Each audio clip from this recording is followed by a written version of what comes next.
Yes, thank you all for joining us. Good morning, and depending on where you are in the world, good afternoon or good evening.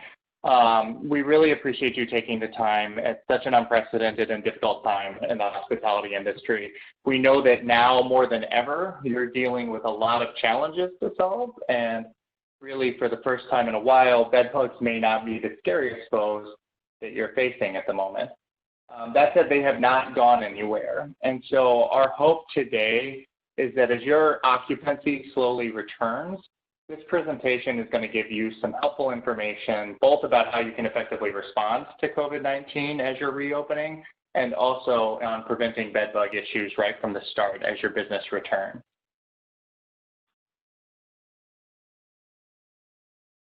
So as Melissa mentioned, my name is Hans Peterson. I'm the Assistant Marketing Manager who owns our hospitality and lodging business for Ecolab Pest Elimination. That's what I looked like back when we were all routinely getting haircuts. So I refuse to use a current photo for this. I'll be taking us through some of the initial content and coordinating any questions that you have throughout the presentation. But then we're also particularly fortunate to be joined by my very accomplished colleague and our resident bedbug expert, Dr. Joelle Olson. Just to give you a little background, Dr. Olson has a PhD in entomology from the University of Minnesota, and she's been actively conducting research on bedbugs for over 15 years. In her current position as senior program leader, she manages a team of engineers and scientists that focus on developing and commercializing new innovations and science-based protocols. So we'll hear more from Joelle in just a little bit when we transfer specifically to bedbugs. And just to let you know, throughout the presentation, if you have questions for the presenter, we will get to those at the end. So just go ahead and type your question in the WebEx Q&A feature, and I will be monitoring those throughout the presentation.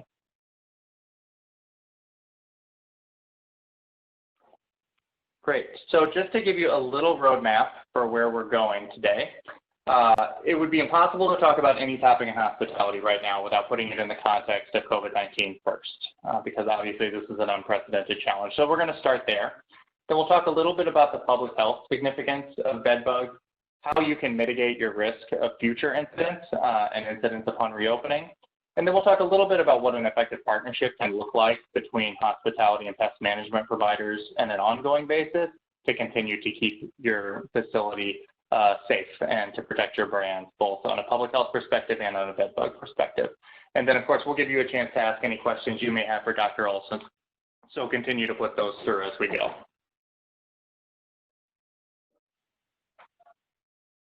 So first, as you may be aware, pest elimination has been classified as an essential service throughout the COVID-19 shutdown, so we want to give you a little context on why that might have been. Perhaps the most scary scenario is to address, can pests actually play a role in transmitting COVID-19? But before we address that particular question, let's talk about how COVID-19 is transmitted according to the CDC.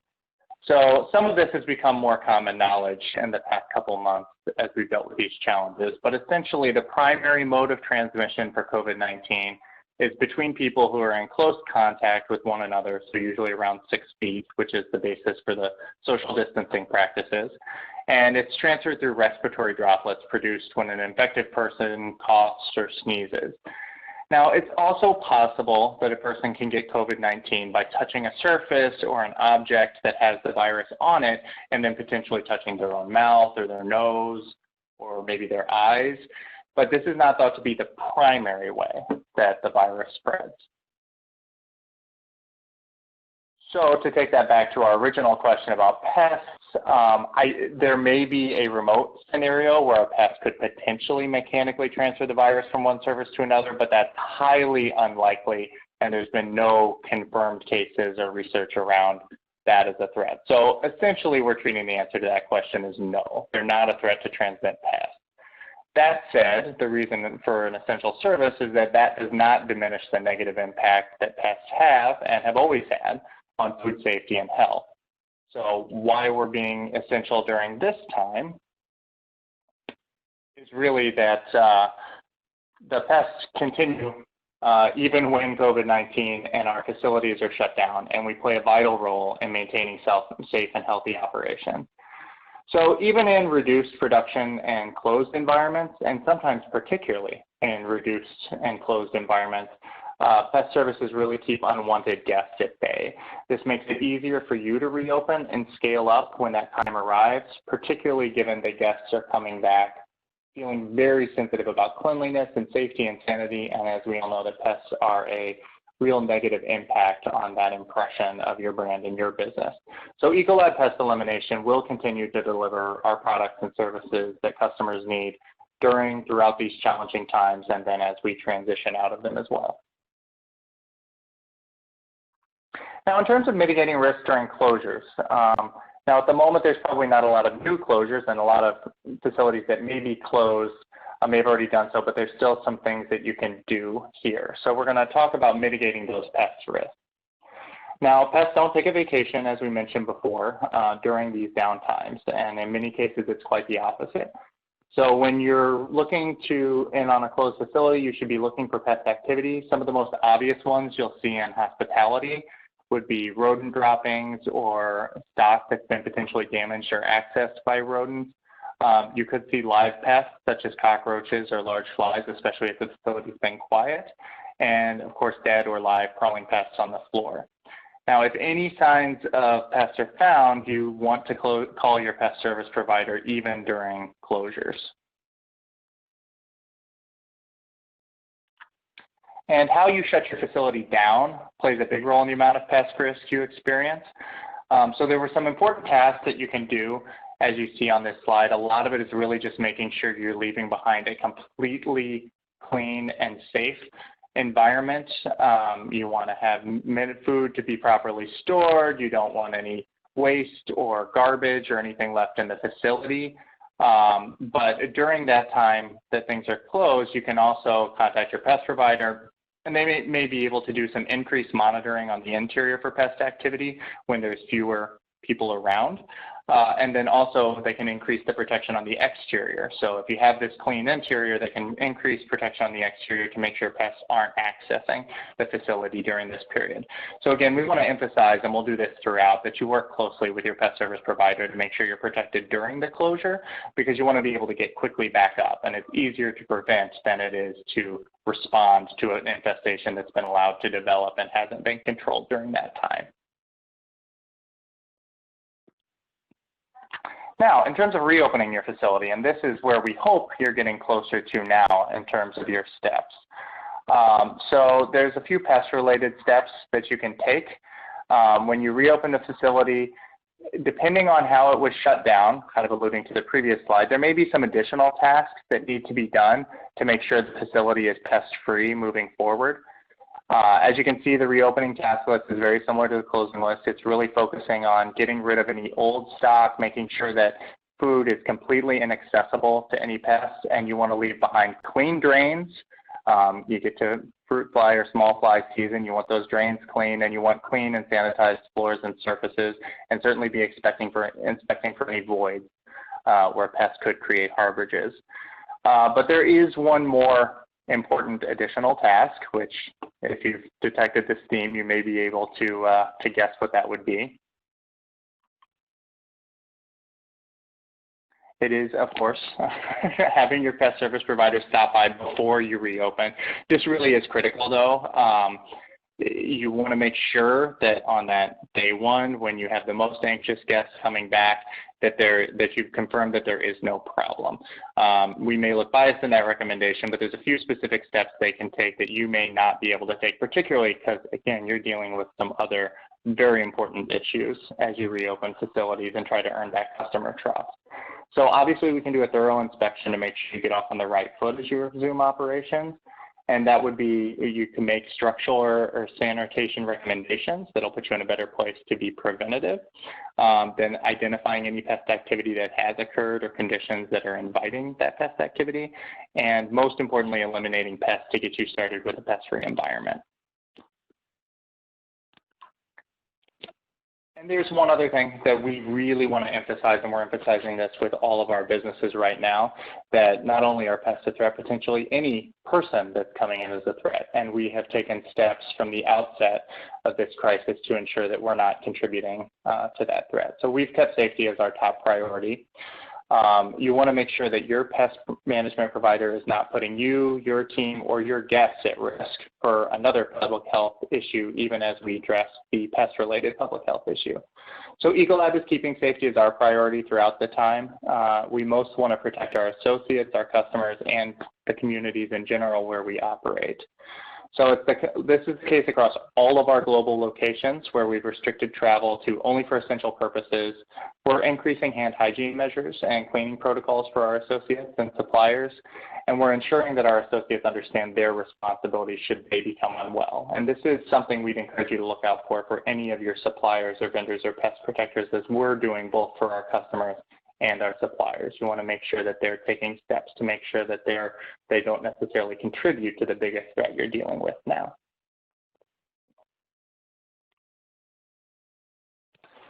So now we get to take a closer look at bed bugs and really how we can help in that place. We're going to look at their public health significance and medical importance, their impact to your brand and your bottom line. And while you can't prevent bed bugs from being introduced into your facility, there are ways you can be more proactive, and particularly in protecting guests from making those discoveries.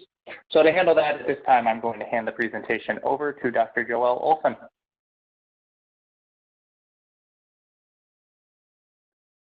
Thank you, Hans. I'd like to start off my portion of the presentation by taking a moment to discuss how a pandemic like COVID-19 impacts bed bugs and bed bug behavior. To be completely honest, bed bugs don't exactly follow stay-at-home orders. They are hitchhiker pests. They crawl into and harbor on common items within our personal space. This includes clothes and other items such as suitcases, backpacks, books, electronics, etc., and all those personal items we carry along with us. This also includes furniture, especially items that maintain close contact with people, such as bedding, sofas, chairs, etc. And areas to be especially cautious of bed bug activity include consignment stores or thrift shops, where used furniture and other personal items may have originated from an infested home or residence and then become transferred to another location. So basically, as long as people and their stuff keep moving around, so are the bed bugs.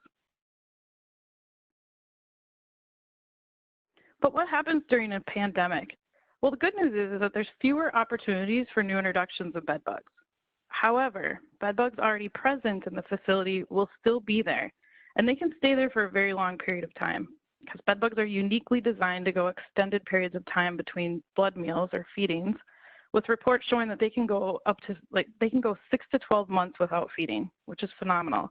If a host is not available, they will just sit and wait for a while, and that is until hunger starts to override and they will start to move further away from those natural harborage areas in search of a host. And this could increase risk of infestations spreading to nearby guest rooms or apartments and multi-unit housing units. The other thing to consider is during a pandemic is that people who are dealing with bed bugs currently in their own home may be reluctant to call for treatment for fear that having someone in their home or residence, and this potentially allows existing populations and infestations of bed bugs to continue to grow in that environment and within those private residences. And large infestations are more likely and more easily spread via personal items to other areas if and when that resident starts to leave the house again. From a business perspective, bed bugs have a serious negative impact to your brand. People don't just tell their closest friends anymore about a negative experience, they tell all of their friends, whether it's on Facebook, Twitter, or other social media platforms. And unfortunately, bed bugs create a very negative perception about an establishment. Even though it's not possible to stop bed bugs from getting introduced, just one report of a bed bug incident at a hotel can impact whether or not a guest chooses to stay at that location. They may even associate that incident with the brand of the hotel and choose not to stay at any locations under that brand that has had a recent incident. An interesting study conducted a couple years ago showed that one single bed bug sighting can lower your guest room value by up to $38 per room night due to lost revenue from foot traffic or from people selecting that location. And this doesn't even include the additional expenses related to treating the infestation as well as replacing infested furniture. All right, I want to take a moment now to talk about the medical importance and significance of this pest. In the United States, bed bugs have been classified as a public health pest, While they haven't been proven as disease vectors because they don't transmit disease from one infected individual to another, they do cause many other public health-related concerns. First is the bites. Reaction to a bedbug bite can be very severe, leading to large red welts, wheals that itch and last for many days, as you see in the pictures here, even potentially scarring their victims. However, not everyone reacts to the bites. In fact, only about 30% of the population on average has absolutely no reaction to an initial bedbug bite. That chance of reaction, though, does increase with repeated exposure or frequent bites. There are some characteristic signs of bedbug bites. They're often common on the upper portion of the body, often clustered together, or could be spread into a line of several bites, as bedbugs have piercing, sucking mouth parts, similar to a mosquito, and they can potentially leave a mark each time they probe the skin in search of a capillary to feed from. Unfortunately, though, none of this is definitive evidence, as each individual responds very differently. So there's no way to look at a bedbug bite or to look at a bite and determine if it was a bedbug. A medical diagnosis is usually determined based on anecdotal evidence, such as has the person traveled frequently, or do they know someone that has a bedbug problem? And the bites, so to speak, could actually be a reaction to another type of pest, maybe sandflies or biting midges that are common outdoors in resort areas, could be scabies in a healthcare facility, or it could just be a reaction to the detergents that's being used on the sheets in that facility. The only way to determine if it was bedbugs is to have the room inspected by a pest professional and provide documentation, either verifying the presence or absence of the bug. In addition to the bites, exposure to bedbugs can cause mental disorders, PTSD, or just general fear and anxiety. These impacts are often brought up in the event of litigation. So I just want to reemphasize the importance of partnering with a pest professional that can provide you documentation in the event that a guest claims to have encountered a bedbug at your property. And I'm going to talk more about that in a little bit. All right, so now that we better understand the public health impact of this pest, I want to talk about why this is the time to focus on bedbugs.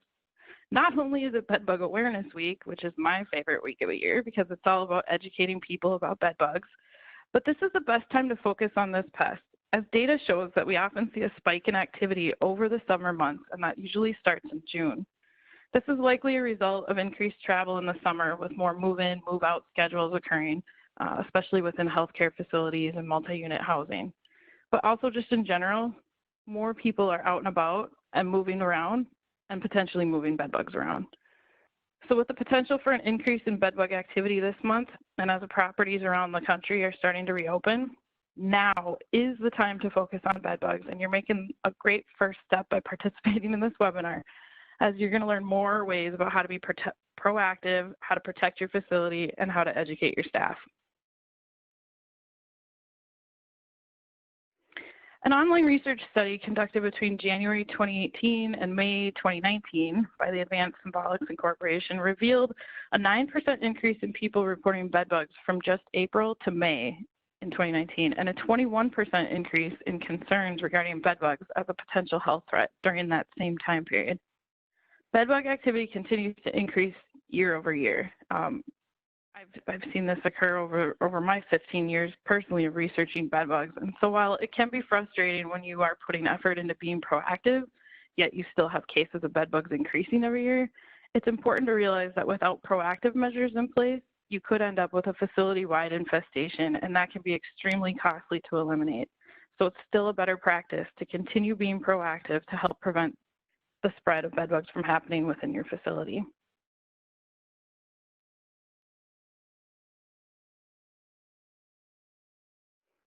All right, bedbugs are not exclusive to hotels and people that frequently travel. As you've heard me mention already, there's many places that can be impacted by them. As a leader in commercial pest control services, I've personally experienced and supported bedbug services occurring in restaurants, even in outdoor dining booths in warmer regions of the world. And I've also experienced them in retail and office spaces, and usually due to staff and employees bringing personal items on site, or in a retail environment from returned merchandise. Nursing homes and assisted living facilities have also really been impacted over the last 10 years. And the biggest challenge for these types of facilities is the common areas or common spaces that often act as a distribution point for infestations when there's multiple rooms within an apartment or within a facility. There's also increased risk due to bedbug activity being just transported around the facility. For a healthcare facility, this could be via walkers, wheelchairs, canes, etc. And similarly, we experience massive infestations in multi-unit housing as bedbugs can easily move between apartment units, and they can do that via the plumbing, the vents, or just based on if there's poor structure within the facility. They can crawl under doorways or even between walls. So bedbug infestations, they're prevalent in many types of these businesses around the U.S. and around the globe. And private residents across the country are also experiencing this impact to the bedbugs. So no properties are really safe.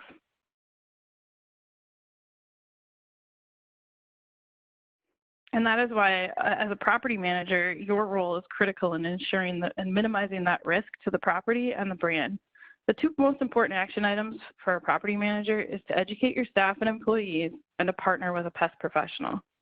As a property manager, it's your responsibility to demonstrate due diligence if activity is identified, and you can do that by hiring a pest provider to conduct an inspection and treatment if needed.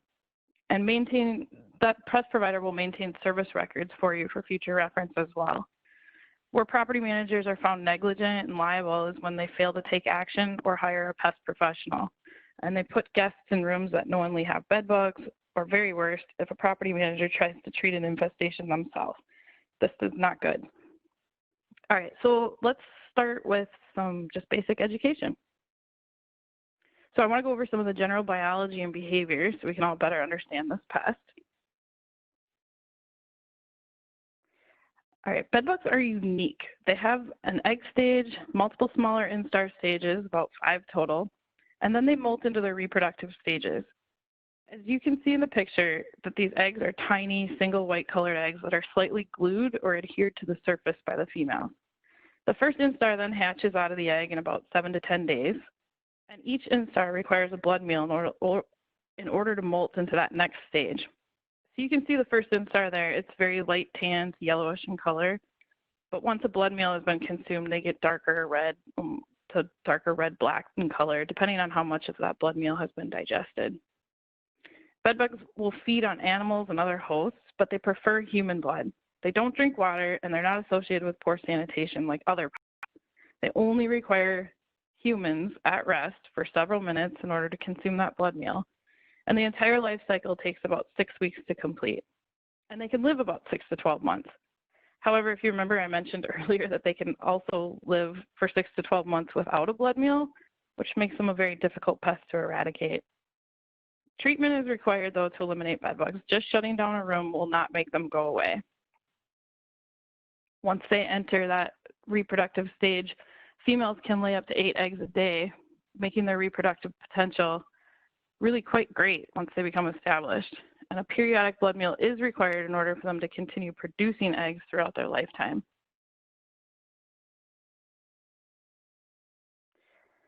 Bedbugs are what we call a nocturnal human parasite. We refer to them as an ectoparasite or nest parasite because they also prefer to live close to their host, but not quite on the body.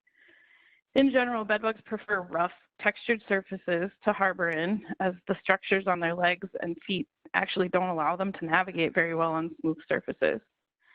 They're attracted to a combination of heat, carbon dioxide, and human body odors. However, they can only sense those cues from about 1 foot or 2 away. So if the opportunity arises, each bedbug stage will feed on a weekly basis, but it can feed as frequently as every 3 or 4 days as well. And once they feed, they immediately recess back into those cracks and crevices to digest the blood meal and deposit eggs, which you can easily see in the picture here. And you can see the individual eggs that are deposited close together, some of the casted or molted skins from the younger stages, and then some of the fecal spots, which are a very common sign of bedbugs. All right, now that you all hopefully know a little bit more about bedbug biology and behavior, or maybe more than you wanted to know, let's talk about how to be proactive and mitigate your risk. So there are many responsibilities you have as a property manager. And first, most importantly, you need to educate your staff and residents. Just like we discussed the biology and behavior here, there's lots of training materials available that you can leverage with your teams. Your staff doesn't need to be experts by any means in the biology and behavior associated with this pest, but they should be able to identify signs of activity. While bedbugs hide really well, once you know what to look for and where to look, you can actually find them pretty easily. So just sharing pictures of bedbugs, their caskins from the molted stages, and then that most obvious one, the fecal spot, which I just showed earlier in that slide. While the adults and nymphs, they hide really well, the evidence they leave behind is actually quite evident or apparent. So therefore, it's important to conduct frequent inspections in those high-risk areas, including around the bed, the sofa, seating areas of a hotel room or type of business. Do not move furniture. A typical practice is do not move furniture from room to room within a hotel, an office space, or an assisted living facility without inspecting those items. And also you want to inspect items that have been stored or purchased, used. And specifically for healthcare facilities, it should be a good common practice to on a regular or routine basis, inspect wheelchairs, walkers, and other individual modes of transport for signs of activity to, again, help reduce that spread throughout the facility. For businesses, limiting the amount of personal items on site is important. And while this can be difficult for hoteliers, with people coming in with suitcases and such, folks in the restaurant, food and beverage facility, and office spaces, you have the opportunity to limit the amount of personal items that staff bring on site with them. Or you can recommend separate lockers or provide plastic bins or totes for employees to store personal items on site. This will not only help protect the individual, but it also helps protect the business for frequent introductions of bed bugs. You can also recommend laundering linens or clothing in hot water or place directly in the dryer for 30 minutes if suspected or if there's a risk of carrying bed bugs. Most importantly, you want to partner with a professional. Work together to develop an action plan for what to do if bed bug activity is suspected or identified at your facility. And staff should close or limit access to the suspected area until it can be inspected and or treated by that professional. Maintain records such as the action plan, also service records for proof of service of for future reference if needed, and do not attempt those do-it-yourself type solutions, as this could not only spread the infestation, it could also indicate negligence. Proactive inspection and treatments are also a good option for high-risk areas, and you should talk to your pest management professional for more details around that.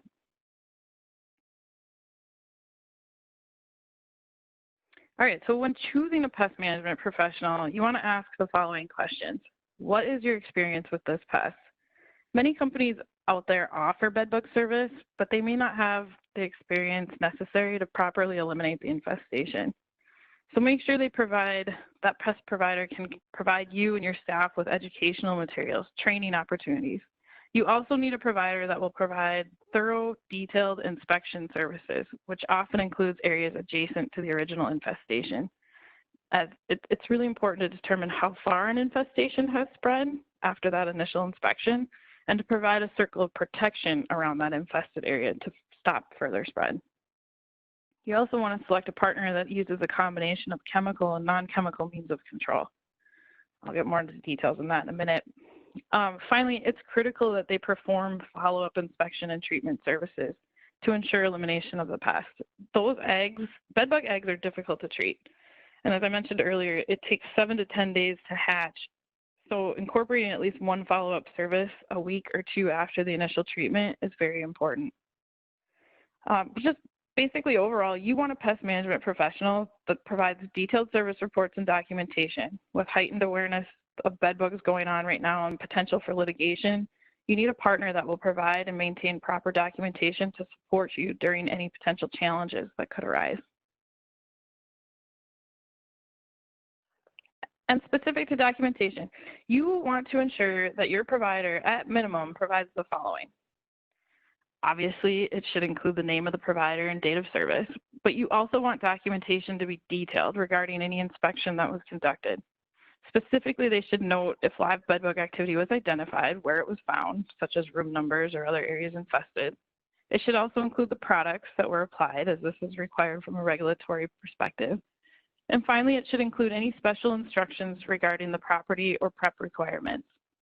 And it should include recommendations for follow-up services too. In addition to everything that I just mentioned, pest management professionals will include a service agreement of some kind. This document should outline the expectations and responsibilities between the provider and the property. It's really important to be familiar with these requirements as it's going to protect both parties related to bedbug services completed on site. All right, I want to switch gears here to just talk about some various options for inspection and treatment in a moment. So visual inspection remains the most common and effective means of inspection for bedbugs. Knowing what to look for, where to look, such as those common harborage areas, is good. A simple flashlight can help, and some people have recommended UV lights to illuminate those black fecal spots with the blood material in it, but that's not really necessary, as the spots are usually pretty obvious after a bedbug has consumed that blood meal. Canine inspection has kind of waned in popularity over the years. Early reports indicated that this was a very accurate means of detection. However, more recent reports suggest accuracy is actually highly variable in the field. So field being an actual hotel or a private residence. Reasons for the variability depends on how frequently those dogs are trained, the environment in which they're trained in, the airflow, height of infestation, the age of infestation, etc. So it's a highly variable service. Monitoring devices have become more popular over the years, but they're not 100% reliable either, and they vary quite a bit in how they function. For example, the monitors listed on the left-hand side of the screen are called pitfall traps or interceptors. They're usually placed in the pathway of the bedbug going to and from the host from their harborage areas. And the bedbug will crawl into the device, but it can't crawl back out. However, these traps need to be inspected and cleaned out frequently in order to maintain that function, because once they fill with debris, the insect can just crawl back out. And they're not very discreet. Additional options have emerged that use heat or pheromones to encourage catch, but as I mentioned earlier, bedbugs are a nest parasite. They don't detect their host or these types of devices from very long distances. So this becomes a challenge, as they often these devices need to compete with a host in that room or in that environment as well. And just a side note, these devices also require inspection and maintenance. In general, though, I do not recommend glue boards or sticky traps for bedbugs. Other insect pests run into glue boards, get stuck, and then they can't remove themselves, and they work very well as a monitoring tool. But as bedbugs navigate their environment, they are more cautious, and they don't get caught on these devices as readily as other insect pests. So regardless of the method of inspection used, if bedbug activity is noted, a treatment is still required. And when it comes to treatment options, as I mentioned earlier, it's important to use a combination of chemical and non-chemical means of control. So let's just start with the chemical side. First off, not all products are created equal. There are many products labeled for use against bedbugs, but they don't all perform the same. And formulation is critical. Whether it's a liquid, a dust, or an aerosol, you need someone with experience and insight into how these products work against the bedbugs and where to properly apply the product. And you may have heard that bedbugs are resistant to chemicals in general. There are some facts and some studies that have shown that some strains of bedbugs are highly resistant to certain products. And while there is a lot of truth to that, there are many products still available that are effective. However, the active ingredient, the product formulation, and the surface you are treating is critical in how effective a chemical application will be against that pest. This is why, again, you need to partner with an experienced professional. As I mentioned earlier, it's critical to perform those follow-up treatments as well, and to use a combination of chemical applications, as some infestations may have been previously exposed to a product. So if a bedbug is introduced into a facility and it comes with exposure to a previous product applied at a different facility, it may be harder to kill that pest as it has been exposed to different stuff. So this is where it's really important to use a combination of products within a treatment protocol. And again, that goes to the experience and skill of that pest partner that can help select and choose the right products and protocol to use. Most importantly, I want to mention here, you need to avoid repellents or these aerosolized products such as foggers that you can find from a general hardware store, because studies have shown that these types of products, these do-it-yourself treatments, are ineffective because they don't actually reach into the cracks and crevices where the bedbugs hide. And worst case, they can actually cause bedbugs to spread or go further into cracks and crevices, which causes more problems if they're able to move from room to room. And it makes making a proper treatment even more difficult when you have that spread.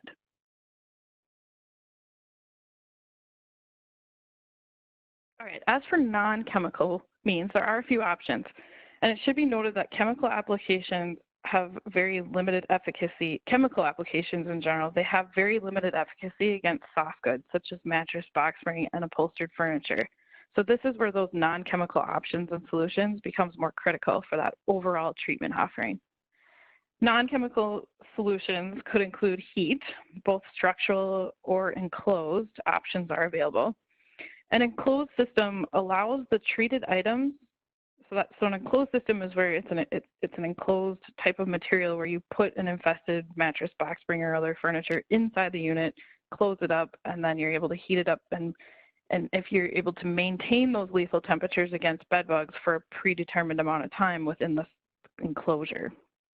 This type of treatment prevents the spread of bedbug activities to other areas within the room because they're enclosed. Whole room heat treatment or structural heat treatment options are also available, but they must be combined with a chemical treatment or application to the structure around it to ensure and to help prevent spreading activity to other areas.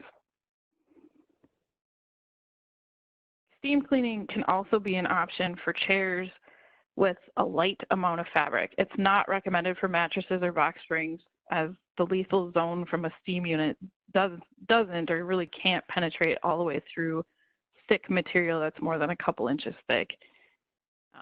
But steaming can be efficient on some of those materials that aren't very thick. Freezing items can also be an option, but the item should be wrapped in plastic or put into a bag and then placed into a freezer for a minimum of 3.5 days. Just leaving an item outside in the winter is not typically sufficient, as those temperatures outdoors can fluctuate throughout the day. Finally, encasements can be an effective tool to protect the mattress from future bedbug activity, but I do want to warn that not all encasements are created equal. So some encasements are more durable and more cost-effective than others and easier to install. So please talk to your pest provider regarding recommendations on encasements.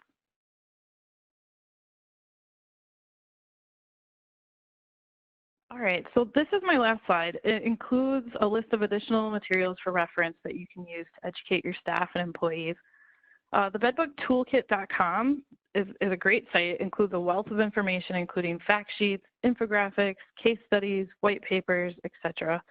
Ecolab has also put together a collection of ebooks with easy to implement ideas to help you make quick win improvements throughout your property to elevate your guest and your resident experience. In addition to the references and links that you see here, all of those who have registered for this session today will receive a link to the recording and additional links to information presented here. So I just want to thank you all for attending. I really appreciate your time and interest in the subject, and I'd be happy to take any questions.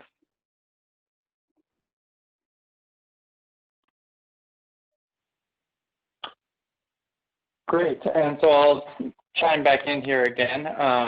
If you are having trouble finding it, there should be on the bottom right, there is a little place where you can write in your question there. So please feel free to do that while we wait to see if any others come in. There's a handful that we get pretty commonly. So I'd start with one of those. One question we get a lot, particularly from hotels, if they're having, housekeepers do some searches or may feel some reluctance around that. Are there things that hospitality places can do to keep staff from bringing bed bugs home? Yeah, that is a common question that we hear, and it also comes into play that just in general, staff may be wary or afraid to go in a room that has bed bugs, and that's where that education piece becomes important. And so educating the staff that when they enter a room, bed bugs are crawling insect pests. They won't jump out at you. They're not trying to attack you. In fact, during the day when regular room routine services are going on, those bed bugs are hiding in their cracks or crevices, and they don't usually want to have anything to do with somebody moving around in that room. They prefer it to be quiet, dark, undisturbed. So just educating your staff that when they enter a room, again, the bed bugs are not outwardly trying to attack that individual. But as for protecting themselves, after a shift or after working in a room that potentially had activity, it is a good best practice to remove the uniform or any clothing, and that individual can either launder it in hot water or place it in the dryer for 30 minutes, and that would protect the clothing. And as I mentioned, the bed bugs are an ectoparasite, so they don't live on the body or on the skin, but they can get into people's clothing if they rub up against infested furniture or other items. So again, best practice, educate your staff and provide instructions for laundering uniforms. Great, thank you. And now there's lots of questions coming in here. Just a couple that we can clarify real quick. One was about clarifying that can COVID-19 be spread by these bites? The answer to that is no. There's no evidence that COVID-19 can be spread by bed bugs. Separate concerns. So some other things. One is, what would you do if or recommend if there's a room that they have a confirmed site and pest control is unable to get to them promptly within a day or two? Are there steps they can take at that point? Yeah, that's a great question, because oftentimes when a bedbug incident occurs, the immediate reaction is, I need to take care of that immediately to stop any potential spread. But as I've talked through the biology and behavior of this pest, they can go quite a long period of time without feeding before they become motivated to start moving around. So leaving a room, and I would instruct that you leave that room undisturbed and close any occupancy to that room until you can have a pest professional come out to treat it. But leaving a room down for 1 or 2 nights until you can schedule service or even get access to those adjacent rooms to provide that circle of protection is perfectly okay. Because again, the bedbugs are not quickly ready to get up and start moving around and spreading further. But you do need to make sure that that area, that infested area, is shut down and prevent occupancy until you have someone on site. Great. One quick one is vacuuming an effective tool to eliminate a bedbug infestation? Was that vacuuming, you said? Vacuuming, yes. Vacuuming, yes. So if in cases especially where you have a large infestation, lots of activity, vacuuming can be very effective to remove large amounts of bed bugs. It should be noted, though, that system alone will not be an effective treatment. You would still need to have a full treatment, chemical and non-chemical, to that area or that room to make sure that you're getting bed bugs that may be recessed further into cracks and crevices that can't be reached with a vacuum. The only other note I would make about a vacuum is to make sure that after an area has been vacuumed, if there's a bag or if it's a bagless vacuum, just to make sure that you seal up and discard the contents to make sure that you're not actually possibly transferring bed bugs around a facility further with that vacuum. So just some extra precautions with that. But yes, it can be effective in vacuuming up large infestations. Sure. So thematically, a handful of questions about managing items that have bed bugs. I guess the first piece of that was there was a clarification around when using a heat machine, does there need to be chemical used with it? Yeah, so I think what the question here is a heat machine. So what I'm assuming, and if the individual can clarify, but I'm assuming they're referring to when you bring in just a heater unit into an infested room, you elevate the temperatures within the room to those lethal temperature requirements for bed bugs, and you may use fans to help circulate that heat around. And I would say if that is the treatment method being used, yes, you do need to use that in combination with chemical applications, as again, there may be certain pockets or areas within that structure that's being heated that you're not able to reach lethal heat zones in those areas, and also you want to prevent bedbug activity from spreading. So although I mentioned bedbugs are attracted to heat and CO2 when they're looking for a host, when their environment reaches lethal temperatures of heat, their behavior is to move away from that, and they will seek cold spots. And so you want to prevent that by using a combination of heat and chemical applications. And then in terms of mattresses that are found with bed bugs, and then related to that, luggage, et cetera, things like that, can it be treated or do they have to be discarded? Yeah, so we'll tackle the mattress question first. So with mattresses, there are options. So they can be heat treated in those enclosed thermal chambers, as I mentioned in the presentation. So they can be heat treated that way, or they can be encased as well. But I do want to note that those encasements are a better tool to use from a proactive standpoint to prevent bed bugs from getting into the mattress. If you use them reactively, there is still a risk that you could have live activity inside that mattress and you're just sealing it up in the encasement. So there's an extra piece of risk there. As far as luggage goes, a couple of options. You can place the personal contents, like the clothing, in a dryer for 30 minutes. As I mentioned, that will kill all life stages of bed bugs. And you can inspect the suitcase for activity, or you could freeze the suitcase, as I mentioned, but that does require 3.5 days. Or you could launder the contents and discard the suitcase. So there's a couple of different options there. Finally, I do want to mention there are some smaller enclosed thermal units that are specifically designed to heat treat suitcases. And my only word of caution there would be that you can put the suitcase in there, but don't put the contents and the suitcase inside those smaller units, because once those suitcases are packed with materials, you're unable to penetrate lethal temperatures throughout those contents. But an empty suitcase can be effectively treated that way.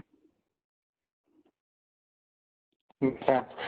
This one's relevant because we've talked a lot about, bed bugs surviving without occupants and everything. There are segments that we serve and that other pest providers serve that are not in that situation. One of those would be like an independent living facility.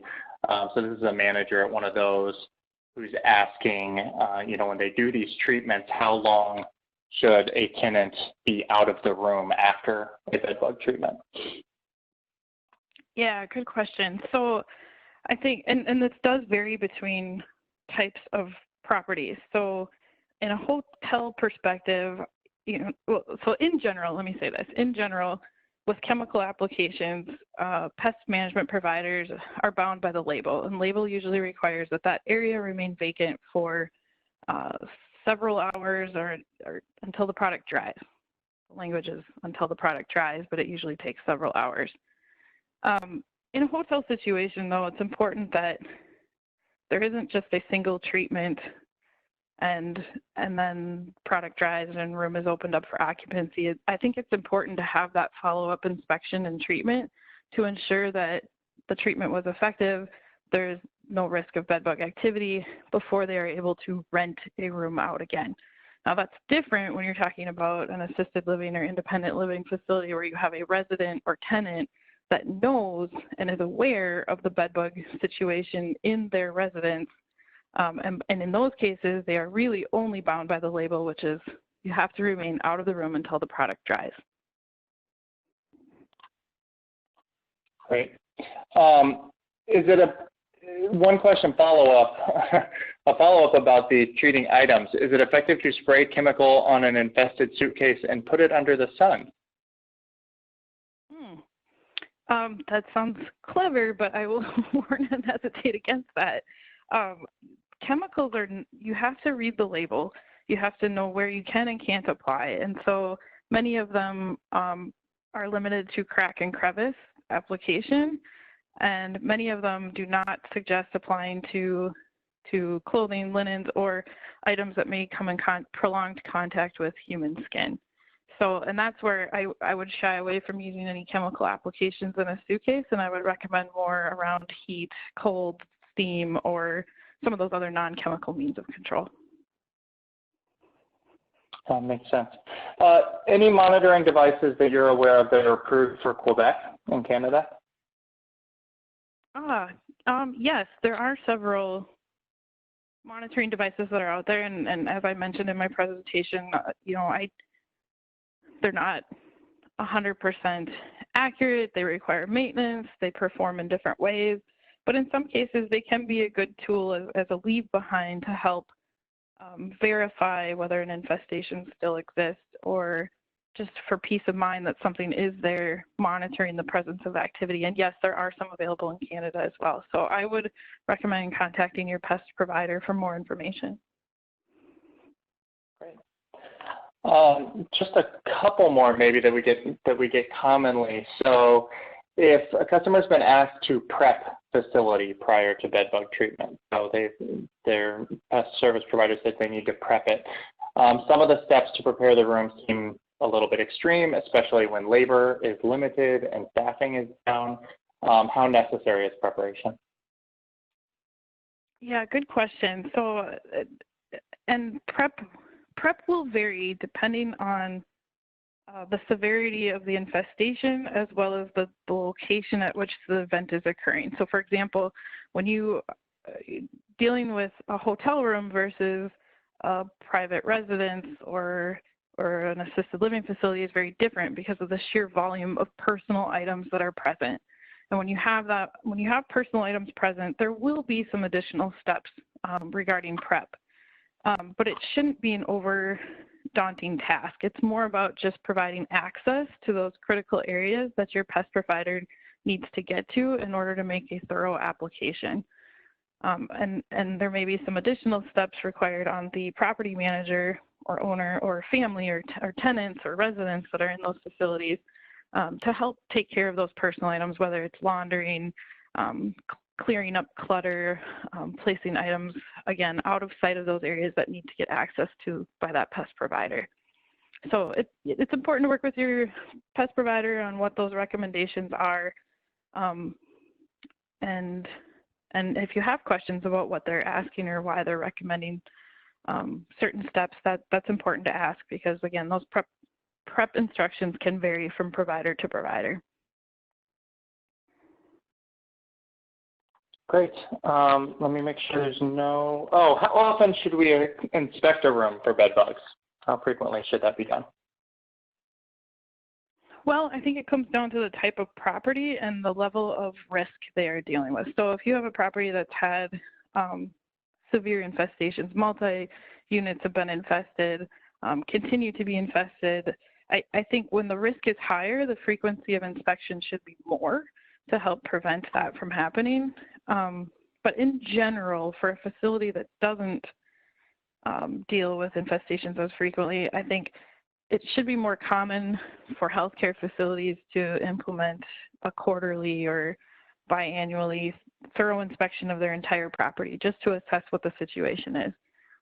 In a hotel room situation as well, having some type of rotational service to periodically inspect those rooms for activity is important. Great. I think probably the last question here is, so if a guest complains about bed bugs and we move them to another location on the property, should that new room also be inspected afterwards? Yes, good question. So it's not only important to inspect and treat the area where the activity was initially noted or documented, but and oftentimes what will happen is if that happens, the hotel or other property will move that person to another room within the establishment while they're still on site.